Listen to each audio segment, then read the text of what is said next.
Hey everybody, welcome to Money's No Object. I'm your host, Dylan Howell. This is episode number 316 of our YouTube channel and podcast, and I could not be more excited to continue sharing with you guys personal finance topics that I think could be useful for you in your long-term financial journey. Today, we are going to be talking about Bitcoin, and specifically the big news around Bitcoin that was really hot last week, and then this week is actually coming to fruition, right? So I want to talk about this new way in which people are going to be allowed to invest in Bitcoin. Now, albeit not directly, but people will be allowed to invest in Bitcoin. And we'll talk about the impact that it may have on the market, the impact it may have on your decision to purchase Bitcoin or any other cryptocurrency in the first place, and then what part it should play in your portfolio, if any at all. So stick around for a discussion of all that and more in today's episode. Before we get started though, if you could go down below, hit the big red subscribe button, like this video, leave me any feedback in the comments down below, and I'll be sure to respond to anything you leave down there. If you're listening on Apple or Spotify podcasts, be sure to subscribe and leave me a review on either one of those platforms. Follow me on social media at MNO with Dylan, and that's really good supplemental materials to all the things I'm putting out in these long form episodes on YouTube and the podcast every single day.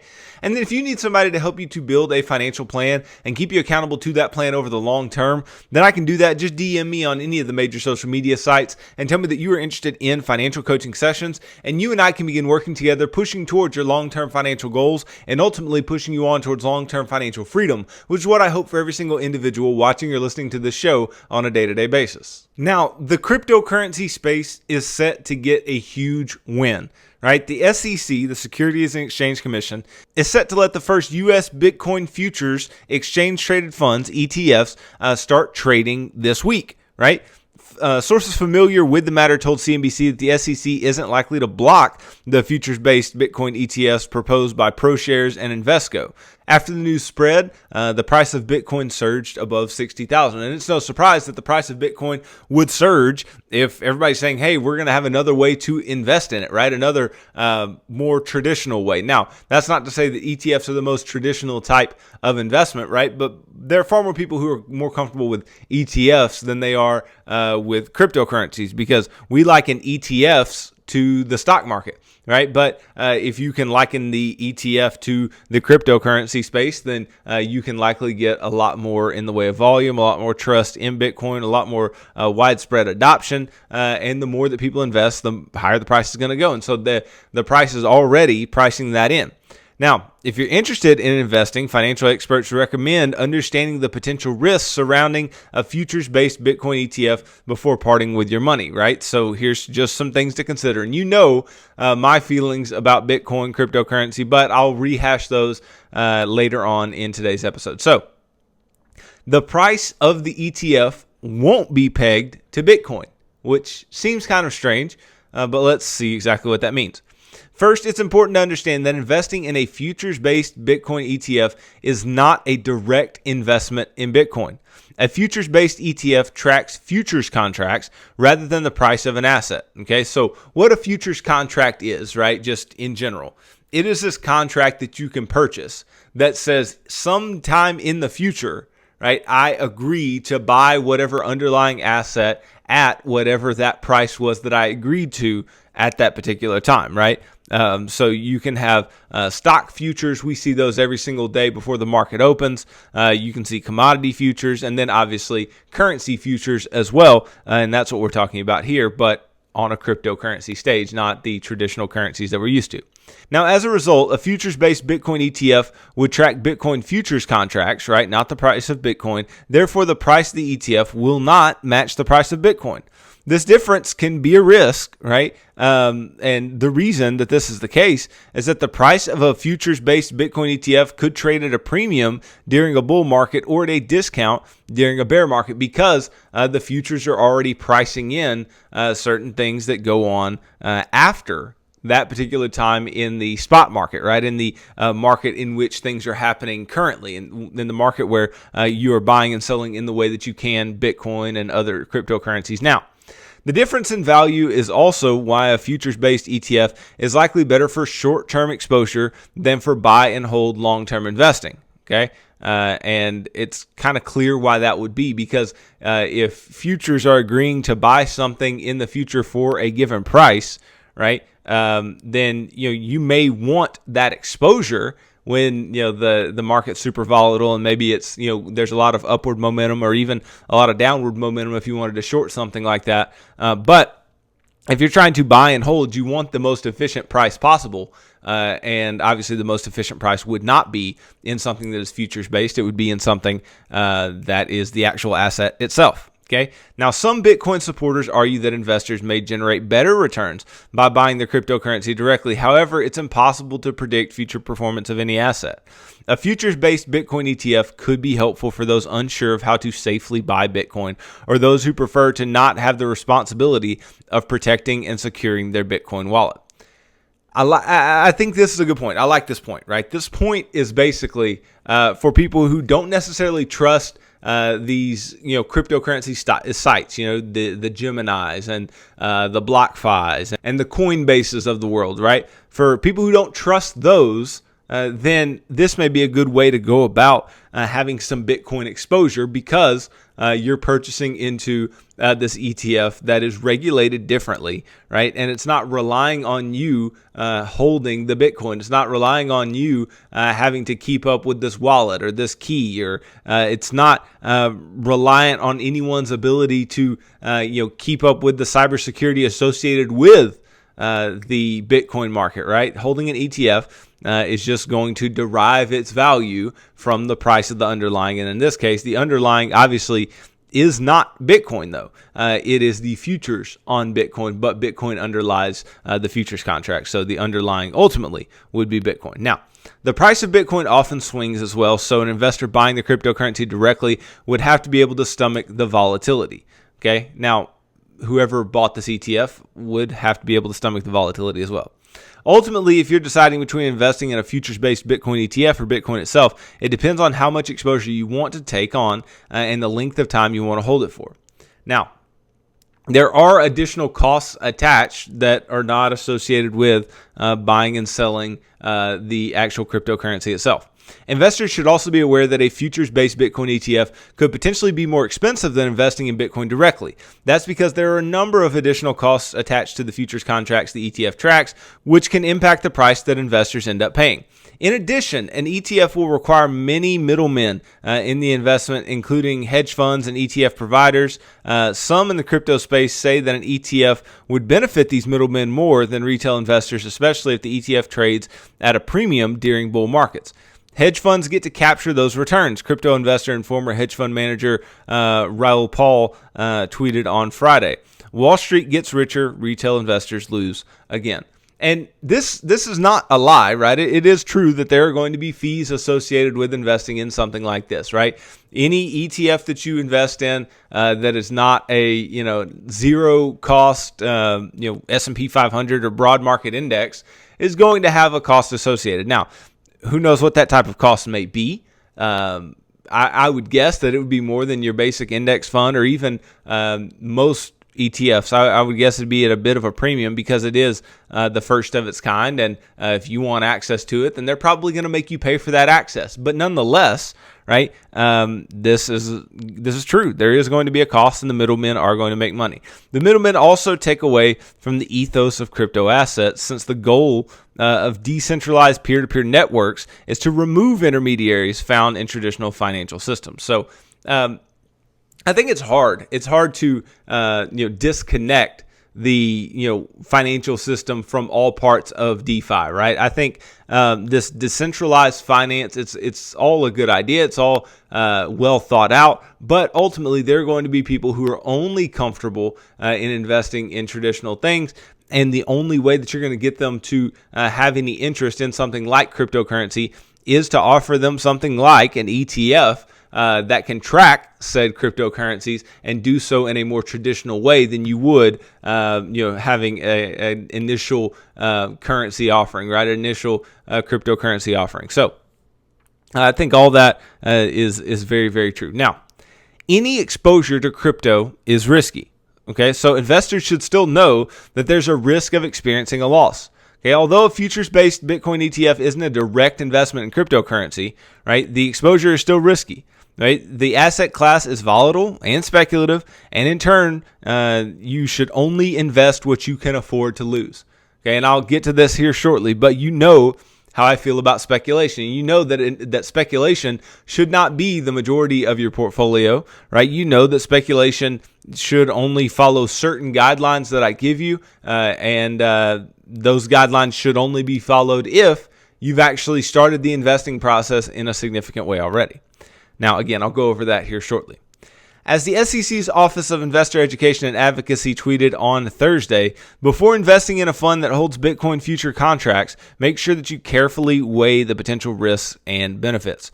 All investments in funds involve risk of financial loss. This may be increased for positions in Bitcoin future contracts because of the high volatility of Bitcoin and Bitcoin futures, meaning prices can fluctuate widely, right? This is all very true. There is a lot of risk associated not just with Bitcoin, but with futures contracts and then something new like this. I think this is something that is very big, right? It's something that when it comes to cryptocurrency is going to have quite the impact because you're really going to pull in a lot more investors and get a lot more people comfortable with the idea of having Bitcoin exposure or even having exposure to other types of cryptocurrencies. But at the same time, right? This is something that if you have a crypto bear market, I just, I wonder how this ends up impacting things. Is it going to be a more widespread bear market? Is there going to be more in the way of collateral damage because you have more people being able to easily access,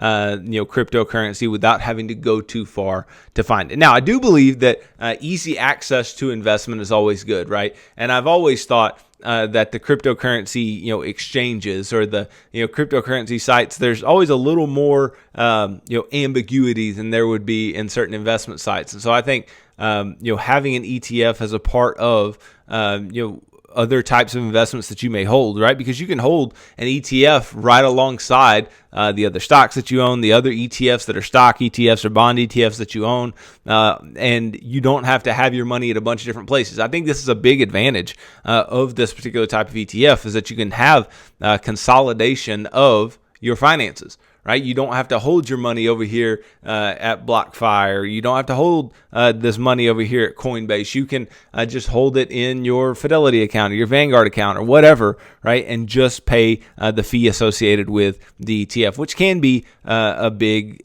advantage that you can have to easily invest in this and not have to trust something that you've never used before, especially some site that you've never used before. Now, let's just recall real quick. I said I would get to it a few minutes ago, but let's just recall real quick. What are the rules associated with speculation? Not just Bitcoin, not just meme stocks or whatever, right? Just overall speculation. What are my rules? Okay. Now let's just remember first what speculation is. Okay. So a speculative asset is anything that is not an investment. Then the question is, okay, well then what's an investment? So an investment operation is one which through thorough analysis promises safety of principal and a satisfactory return. So the reason that a Bitcoin ETF or Bitcoin itself would be speculative, right, is because how are we doing thorough analysis on a cryptocurrency? I sure don't know how, right? Does it promise safety of principal? My answer would be absolutely not, right? And is it going to offer a satisfactory return? Now that may be true, right? But if mixed with, the promise of safety, I don't think that that's a good definition for an investment. Again, upon thorough analysis, how are you going to do thorough analysis on cryptocurrency? This is speculation. Now, what do I think about speculation? I say that you need to start your investing life with at least $10,000 of traditional investment. So I'm talking, S&P 500 ETFs, stocks, bonds, mutual funds, all these things, right? All these traditional investments that meet your risk tolerance and, are proper for where you are in your financial life. You should start with $10,000 worth of that.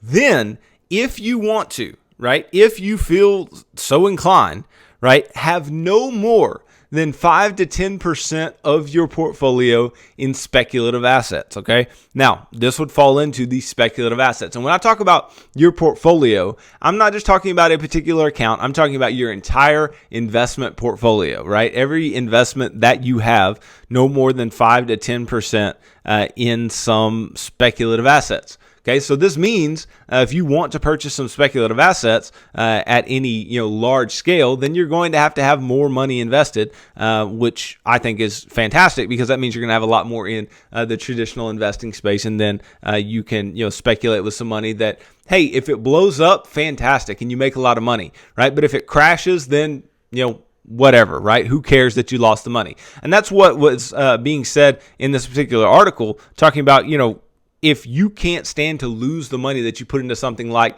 a Bitcoin futures ETF, then you shouldn't put the money in there. Again, this is speculative money, right? But if you believe in Bitcoin and you believe this is the way to get exposure for you, then I'm not going to hate on you if you do meet those qualifications. And again, we should not be doing any type of investing and any type of speculating like this if we're still in debt, or if we don't have an emergency fund, right? Or if we're not actively budgeting, or if we're not taking our employer match already. If you have an employer match offered to you and you want to invest in Bitcoin first, your mind is in the wrong place, right? Follow the financial action plan and then follow this specific rule that's associated with the sixth part of the financial action plan. Again, once you're out of debt, once you have been taking the employer match if you have one, not any other type of investing, once you have an emergency fund of 4 to 6 months of household expenses set up, right, then we can get to this point where we're actually investing 15+% of our income aggressively. And in doing so, we can have some speculative assets associated, okay? But never more than 5 to 10%. That means, in many cases, if you have big run-ups in price, like we've seen in Bitcoin over the past couple years, that what are you going to have to do? You're going to have to sell some and put it into your traditional investments in order to keep a certain balance. And I think that's a smart thing to do because ultimately the ebbs and flows of something like cryptocurrency are not guaranteed to maintain, any type of upward trajectory, right? Nor are the returns of meme stocks going to promise any upward trajectory over the long period of time, right? So that's what we need to make sure that we understand when it comes to speculation, that it's okay. I do it, right? I speculate myself, right? But speculation should be such a small part of what you do that if you lost all that money, you would still be perfectly fine with your long-term investing strategy. But if that money blows up, then you could have quite the good gain on your hand and maybe really look like a genius as well, okay? So just keep that in mind. That's a way to safeguard yourself, and that's to make sure that you're investing and not just being a broad, speculator, not just being somebody who's just throwing their money into anything that seems hot, okay? So then I ran across this that said, Mark Cuban says that he won't invest in a potential Bitcoin futures ETF. He says, I can buy directly. Why would I do that? All right, so this is what he said. Again, the SEC is going to let the first U.S. Bitcoin futures ETF start trading this coming week. Now, since the SEC isn't likely to block this, Mark Cuban had something to say about it. When asked whether he'd buy the ETF once they were officially listed, he said no. He was pretty blunt about it. He said, I can buy BTC, Bitcoin directly, right? That makes sense for Cuban, who has previously called Bitcoin better than gold, right? Since there's only a limited amount and it exists that way by design. Cuban sees more promise in Bitcoin as a store of value rather than a currency, right? He said, that's why I own Bitcoin and why I never sold it.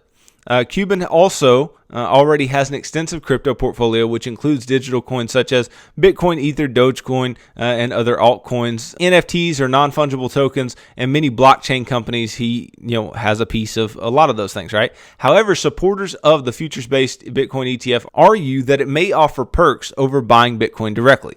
While a physical ETF holds the underlying assets or securities on which the value is based, a futures-based ETF tracks futures contracts, providing exposure to an asset without taking direct ownership. Right? In this case, a physical Bitcoin ETF would hold Bitcoin and track its price, while a futures-based Bitcoin ETF would track Bitcoin futures contracts. With a futures-based Bitcoin ETF, investors can have exposure to the cryptocurrency without having to own it. This can be helpful for those unsure of how to safely buy Bitcoin, or those who prefer to not have the responsibility of protecting it themselves. The price of Bitcoin often swings as well, so an investor buying the cryptocurrency directly would have to be able to stomach the volatility. The ETF ETFs proposed by ProShares and Invesco are based on futures contracts and will follow mutual fund guidelines, which I think a lot of people are really comfortable with. They're really comfortable with the fact that, okay, this is going to follow mutual fund guidelines, and I can understand that. However, futures-based Bitcoin ETFs could also come with unique risks, right? Higher costs, like we talked about earlier, and the ETF price will not match the price of Bitcoin. Again, like we talked about, as such, it's likely better for the short term, not the long term. Regardless, financial experts often warn that investing in cryptocurrency directly is also highly risky due to the volatile and speculative nature. They recommend to only invest what you can afford to lose, and I think Mark Cuban would agree. Right, I've heard Mark Cuban talk about investing in crypto a lot. I've listened to some of what he had to say.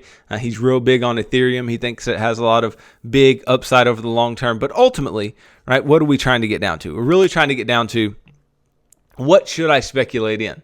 Right, what should I put money into? And should I put money into Bitcoin? Should I put money into this ETF? Look, this is what I'll say. Will I be putting money into the Bitcoin futures ETF? No, I will not. Okay. Do I think if you're going to do some speculation that it would be okay? I think it would probably be okay. Okay. I'm going to have to let it ride a little longer and see what happens. Now, have I bought actual Bitcoin? Yes, I have bought actual Bitcoin, right? I know how to do that directly. That's not a problem, right? I understand how that works. Okay, but for those who may not be as comfortable, the ETF may be the route to take, and I'm not going to hate on it. I'm not going to hate on that ability to have access to that particular type of asset, because I think ultimately ETFs are fantastic. Okay, ETFs offer you a lot of exposure to assets that in a very cheap way that you otherwise would not have exposure to. Now, with something like Bitcoin, I mean, obviously you don't have to buy a complete Bitcoin in order to have exposure directly. You can buy some Satoshis or whatever, right? Buy some percentages of Bitcoin itself in order to have some exposure, but that doesn't necessarily mean that it's going to be the exact same as the way that the ETF is going to treat it, right? The ETF, you can buy shares of this ETF. You can likely buy partial shares if you're using certain brokerages, right? So ultimately, I don't think the buying a whole one is going to matter or anything like that. I just think that with an ETF, you can get exposure to a lot of different assets, and I think ultimately, what we're likely to see, and maybe not anytime soon, is you're probably likely to see some type of cryptocurrency ETF to where you have a basket of cryptocurrencies, and you can invest in that basket instead of just investing in a couple of the largest ones, especially if you don't know which of the smaller ones to invest in. Because think about how we go about investing in ETFs when it comes to stocks, right? Why do we invest in a stock ETF? To get diversification, right? We want that diversified portfolio. And the reason that we would diversify is because we don't know which of the companies is going to outperform the others. Yeah, we may know some of the big ones are going to do well and they have all the makings of doing well over a longer period of time. But how are you supposed to choose the ones that are going to have great abnormal returns from the bottom over a long period of time? It's very hard to do that, right? And given that that's the case, then we're very comfortable buying mutual funds and ETFs, right? And I think the same is going to be the case with Bitcoin, Ethereum, all these different altcoins. And I think they'll eventually get put into an ETF that you can easily track. And if I'm going to speculate, then I think that may be an effective way to speculate in cryptocurrency. Now, am I saying that you should speculate in cryptocurrency? Absolutely not. I think for most individuals, choosing to speculate in anything is just taking your eye off the prize. You should not have to take your eye off of the prize of investing for the long term, investing in ETFs, investing in mutual funds, investing in all the things that are going to directly benefit you over a long period of time in a proven way, in a historical proven way that they are going to benefit you. But we don't know what cryptocurrency is going to do. We don't know if cryptocurrency is going to benefit us over the long term. We don't know if we're going to be able to, make money in the same way that we have in the past with cryptocurrency, right? Because we have to be honest with ourselves and we have to understand something, even in the stock market, right? We see all these big run-ups in price and it gets us really excited and we think that there's no potential downside and we think that everything's just going to go up forever. But anytime asset prices increase, then you can expect that future returns are likely to be lower because whatever growth is assumed is already getting priced in. Now, to be said, with Bitcoin, maybe a little different because Bitcoin has a lot more pegging to the value of the dollar, the value of any other currency associated with it, right? And it is finite, right? There are not unlimited Bitcoins. There's a finite amount of Bitcoin, and there's an infinite amount of dollars. And we've seen that recently when we talked about, inflation and the debt ceiling and all those types of things. Okay. So Bitcoin is going to be around, I think, for a while. But do you have to have, access to it? Do you have to be investing in it in some way, shape, or form? No, you don't. But if you're more comfortable owning an ETF that tracks, it as an underlying asset, then I think that would be perfectly fine with this particular type of ETF. But I haven't seen it. I haven't seen exactly how it's built. We're just getting all of the understanding from what's been filed already. And we'll see. We'll see when this comes out exactly what's going to happen. But undoubtedly, what this is doing is this is giving more people the willingness to purchase something where Bitcoin is the underlying. And it's going to make people more comfortable with Bitcoin and other cryptocurrencies, which is going to do nothing but be an increase to demand and an increase in price over time.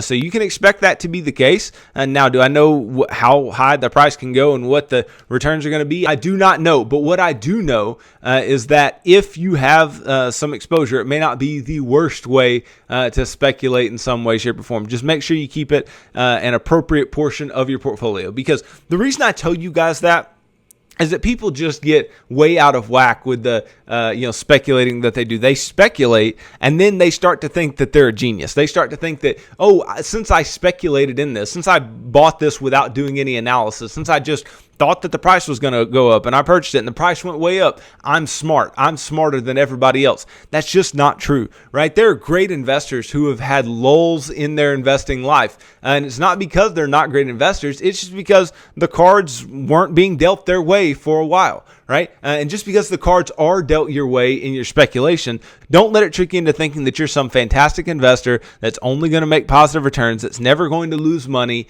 and that is always going to be right on your hypotheses, because that's right around the time that you're going to get punched in the mouth by the investing gods, okay? So speculate at your own risk. Do what you need to do. I'm okay with that as long as you follow my guidelines. But just understand that making returns, be humble with those returns that you make, because if you allow those returns to go to your head, then that may not be the only place they go. They may go straight down the tube not too much later, okay? So this is something I wanted to talk about because I just want to remain very relevant in what's going on in our financial markets, what's going on with, something like cryptocurrency. Yes, it's not a big topic to my show because I don't think that it's something that really affects our lives too directly right now. I don't think a lot of people trust it, and that's okay, right? That's perfectly fine. And I don't think it should be a big part of the personal finance discussion right now, but it should be some part of the discussion because it does, permeate our society. So many people are involved in it. The asset prices are so high. And so if it's going to be around, then we need to, learn about it as much as possible, know as much about it as we can, and know what the possible impacts and effects could be, because they could be extremely positive, but they could also be quite negative. And we need to also look out for the ways in which we can invest in these type of things and know if they are possibly good or if they are just filled with a bunch of crud, a bunch of negativity. So ultimately, here's what I'm leaving you with today. If you want to buy the Bitcoin futures ETF, only do it as a part of your speculative portion of your portfolio, which I've laid out to you what that looks like, right? If you want to take, a position in Bitcoin and you're comfortable with just buying Bitcoin itself, then I think that's perfectly fine. I think that's something that you should do. If you're looking between should I buy the futures ETF or buy Bitcoin, then I think buying Bitcoin is probably the more reasonable thing to do at this point. But if you don't trust the sites and you don't trust the crypto exchanges and all these types of things, then buying the futures ETF, I don't think is going to kill you. And not to mention, this money that you're speculating with should be money that you're willing to lose anyway. So keep that in mind. But if you're not interested in any of this, just keep investing, keep your process up, keep the long term in mind, and you will be perfectly fine and you will win over the long term, whether or not you ever have any type of exposure to cryptocurrency or not.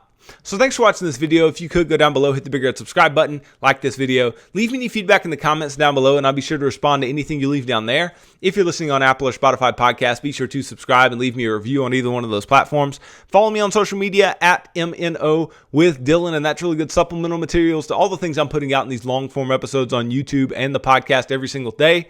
And then if you need somebody to help you to build a financial plan and keep you accountable to that plan over the long term, then I can do that. Just DM me on any of the major social media sites and tell me that you are interested in financial coaching sessions, and you and I can begin working together, pushing towards your long-term financial goals and ultimately pushing you on towards long-term financial freedom, which is what I hope for every single individual watching or listening to this show on a day-to-day basis. So tune in tomorrow as I continue talking about personal finance topics that I think can be useful for you in your long-term financial journey. So thanks for tuning in to this episode of Money's No Object. I'm your host, Dylan Howell. God bless.